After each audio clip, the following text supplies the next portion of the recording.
Ban's already coming out. Renmar, how's it looking here? All right, we did mention the Badang popping up, and it pops up as a ban because Badang frequently showed up as the first two picks on the red side. Aurora, of course, taking away the two main comforts of ONIC, which is the low EV Super Prince and the Joy of King Kong, while ONIC is just doing their due diligence, but taking away the Matilda and, of course, making sure that Demon Kite doesn't end up with a Fanny. But yeah, I think, Briggy, we need some help here. Hey, they took out the Harris, so that leaves the Kalea open, which is not even a hi, Brig. Come on. Yeah, you didn't even say hi. You were just like, I'm gonna go straight to doing my job. Hey, but okay, fine, because at least say hi to the Brigadudes. Come on. There we go. There you go. Redmar and everyone watching Thank you, Brigada. the English stream right now. All right. Wait, so what's your prediction here for the first pick? Yeah, the Kalea is there too.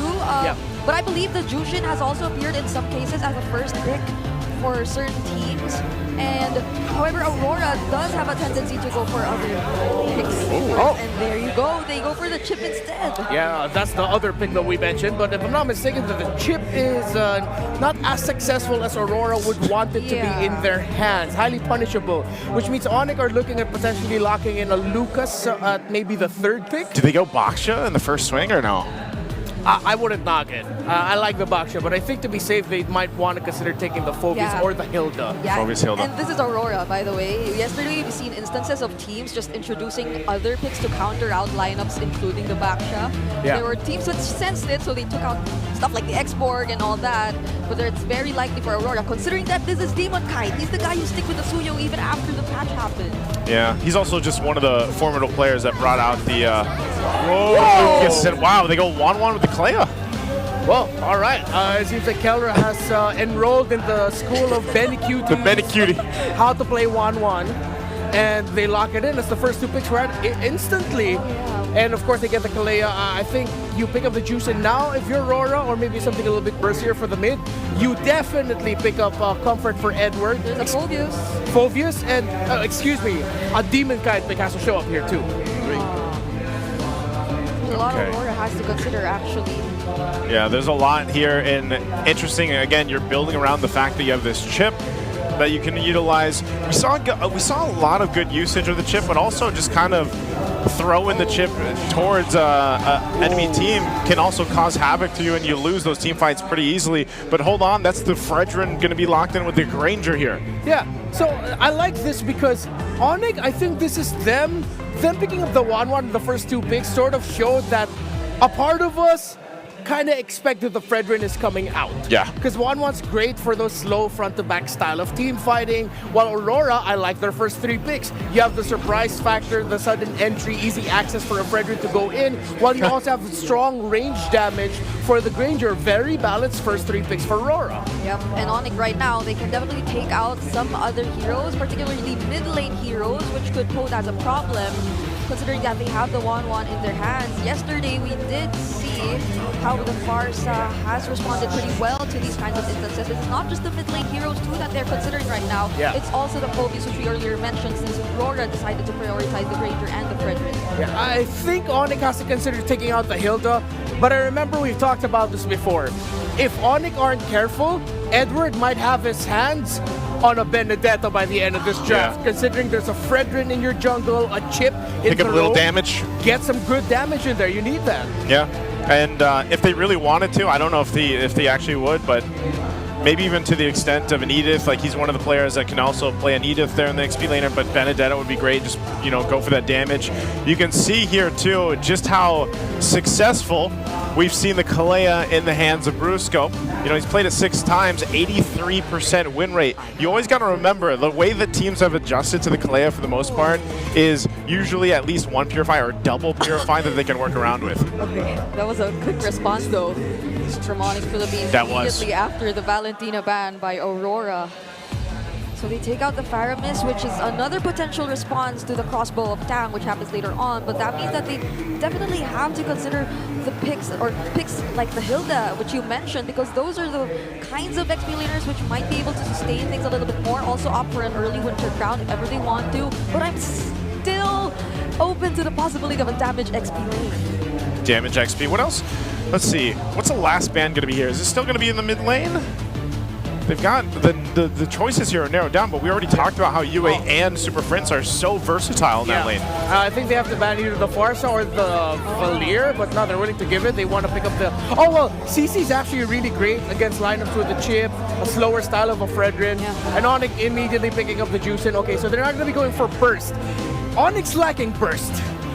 This is slow building up damage. The kill potential might not come in until later for ONIC Philippines. You think UA plays Zask here? Sicilian, his favorite, still there Or just too. Sicilian? You know what? Why not Zask, right? Like Zask against the Jushin, you know? Last season and even in the regular season in season 14, that was the main trade. It was Juice and Zask. Yeah. It was those two that we always saw going up against each other. We saw a bit of it yesterday, so why not, right?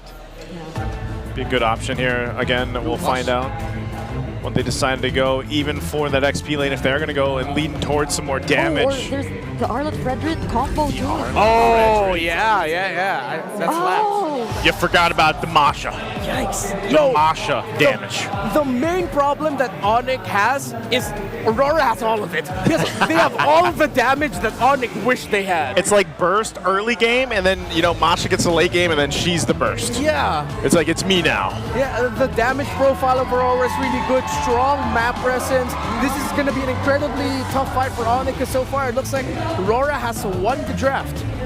Oh my goodness. If you watched yesterday's series with that chip and the Masha, oh, we were there. Like, this is such a... We were there. This is such a reminder of what happened just yesterday. I mean, last night. Or I feel like it was just last night. Yeah. I think me and Renmar both. It's just like, yeah, I think that happened last night. And I know exactly what you mean. So, ONIC Philippines, they decide to go and opt for the glue pick to go ahead and bring that in the XP lane. So, interesting. Final thoughts here, Renmar, on the drafts. All right, I like the glue. It's the perfect answer that you could go for with everything that Aurora has thrown to the table if you're ONIC Philippines. But there's something about the lineup of Aurora that just screams easier to pull off, not as hard to mess up. And the damage is what scares me the most about their lineup. I'm going for Aurora for this one. Going for Aurora for that one. Again, the Champions Arena is ready for this. We get one last look at the lineups here, and that's a whole lot of big damn for Aurora, as I would like to say it. Plus the 2 Purifies to play against the Kalea. This is going to be a tough game for ONIC Philippines. We'll see if they're able to pull it off. Once again, these picks that have come through are crucial to get your foot in the right direction in this best of 5. Remember, too, that the team that has to deal with this, well, we'll go down to the lower bracket. Let's throw it over to the casters to take us into Game 1. Trailblazers of the new era in action. Game 1 in a best of 5. Moving forward through the upper brackets is the winner. It's Aurora versus ONIC Philippines. Leo at your service here with Rockhart and Brigida bring you the action. I will echo Renmar. It's very rare that we actually just agree on a draft. This is difficult for ONIC to execute, even for them. yeah.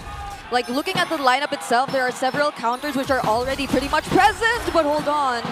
Okay, that was close for Brusco. Going back, it's not just the Kalea that can potentially be countered out by the Purify that's in Aurora's hands, right? It's also the stacks that could come in from Kellera later on. Like, if he gets to at least land 2 and just black 1, the moment he just either UA or Dominic decides to pop the Purify, then that'll almost register the entire effort's useless. I really love that you mentioned Kellera, because as much as I really do agree, hold on, Fato.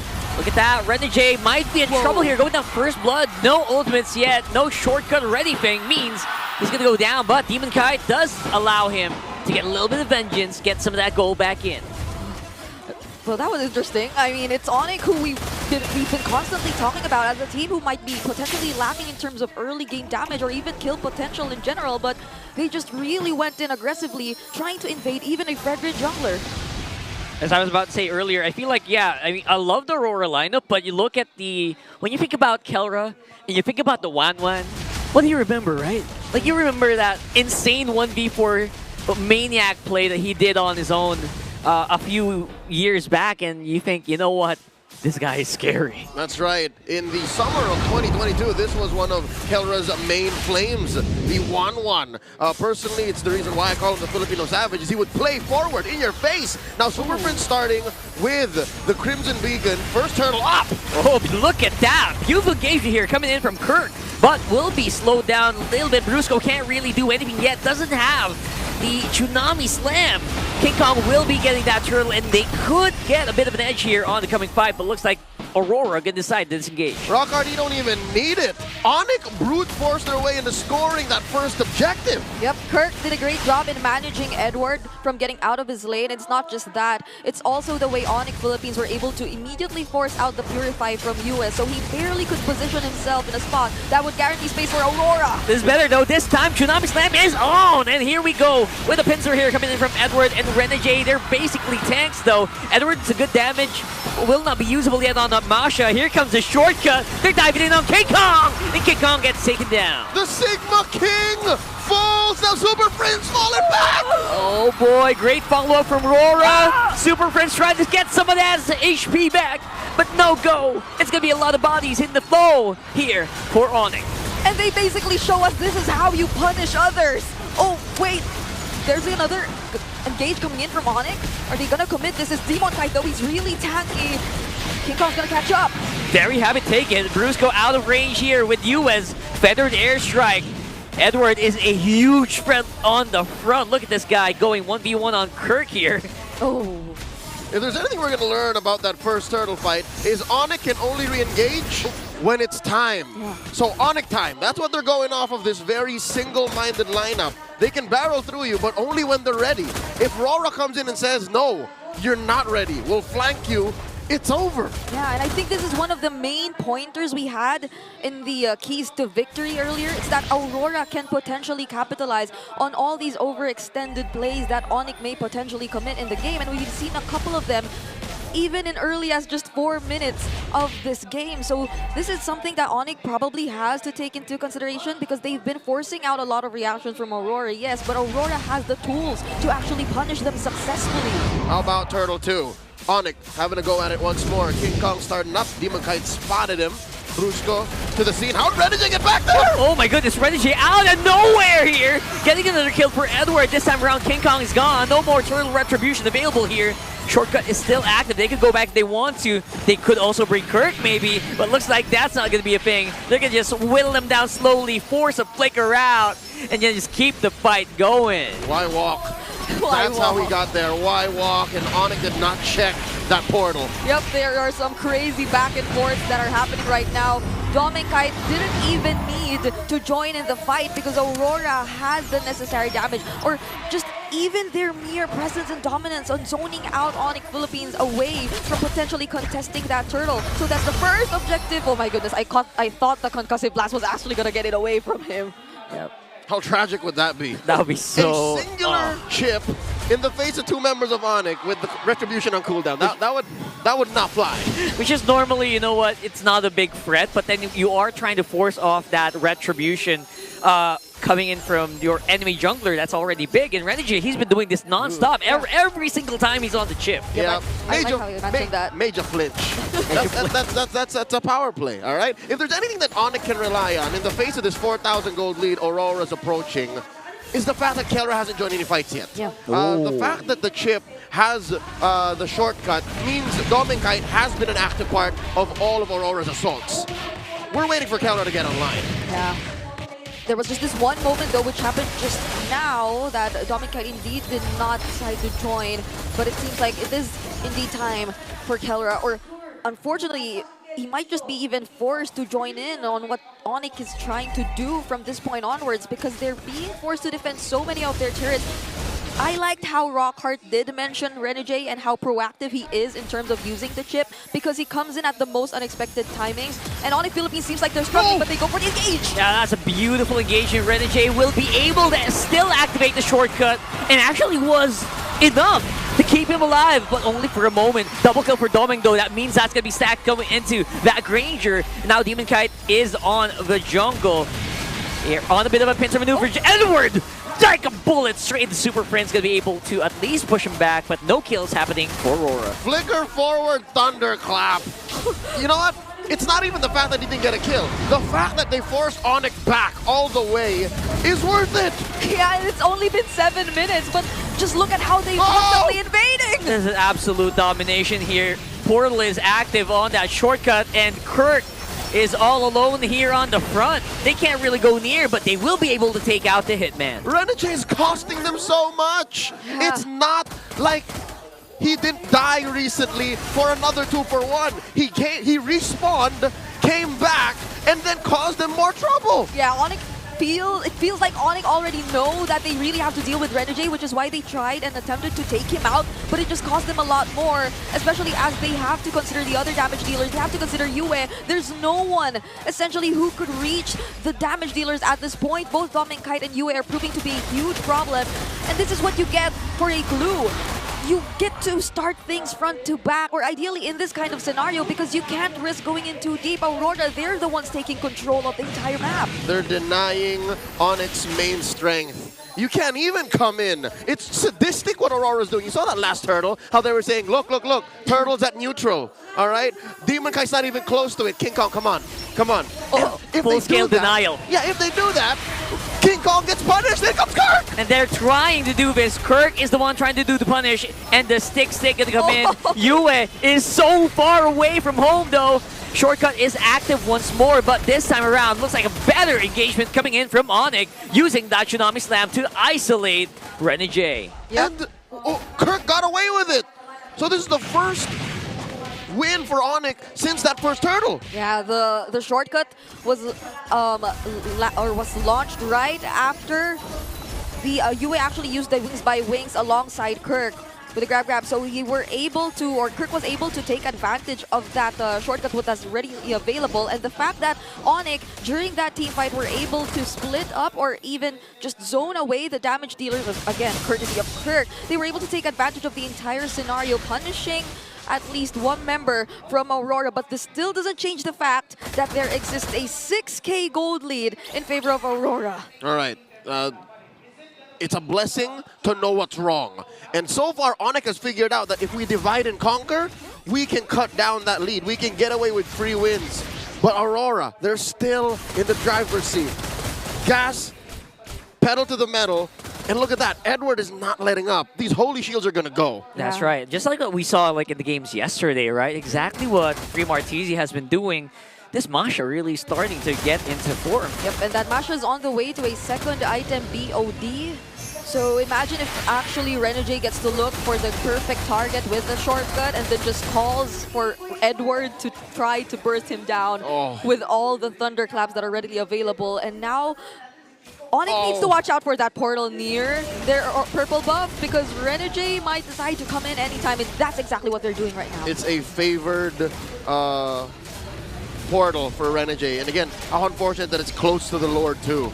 Yeah, and Renegade can actually do it, but he's a little far from zone here. Doesn't really have that much information. They're waiting to make a big play, essentially. They don't want to be too crazy. And maybe looking at Edward. Maybe he's waiting for the call from Edward on top. Yeah, this is a very difficult Lord dance for ONIC to partake in. They don't know the steps. They got 2 left feet, and they know that Edward there he is. could get a split push. Clean take. RORA scores, nothing ONIC could do. That was a perfectly timed Y walk there for Renegade as well. They had to deal with the waves, and as much as Brusco had the information, he was just standing there in the brush right next to the portal.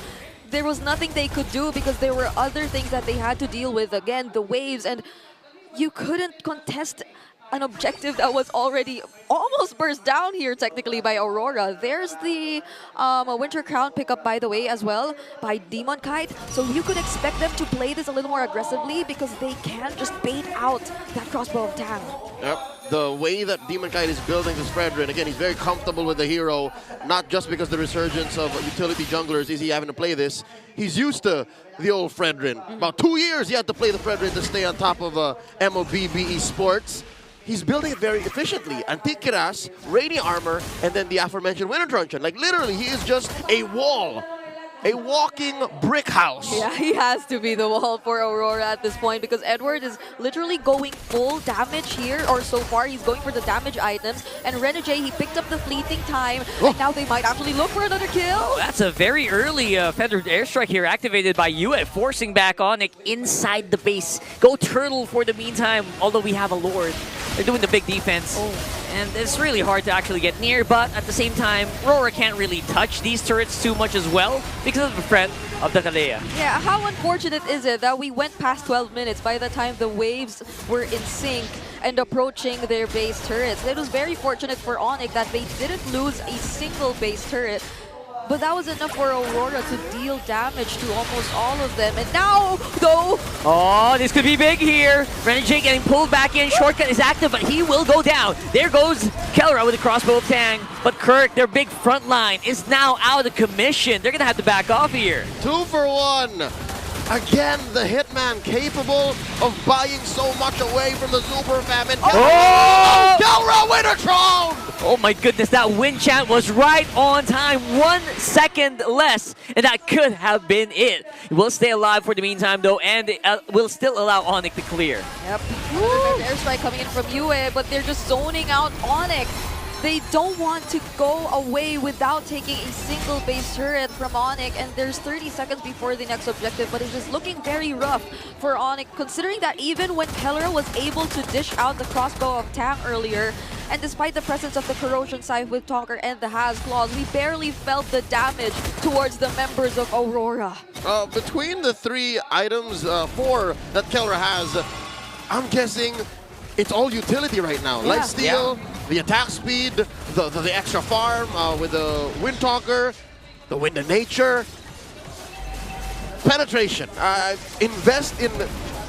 What is this? Demon Hunter Sword. Yeah. Yeah. They should. This was a build that Benny QT 2 decided to opt for yesterday when they were way behind up against Team Falcon. So this is exactly what's happening to ONIC right now. So we definitely see the need for them to wait a little more. There's Brusco picking up the fleeting time, but I don't think they'll be able to go for any setups and attempts for now. Just look at how Aurora is managing the macro so well through Edward. Here's what's worse. ONIC's lineup isn't even really built to deal with waves.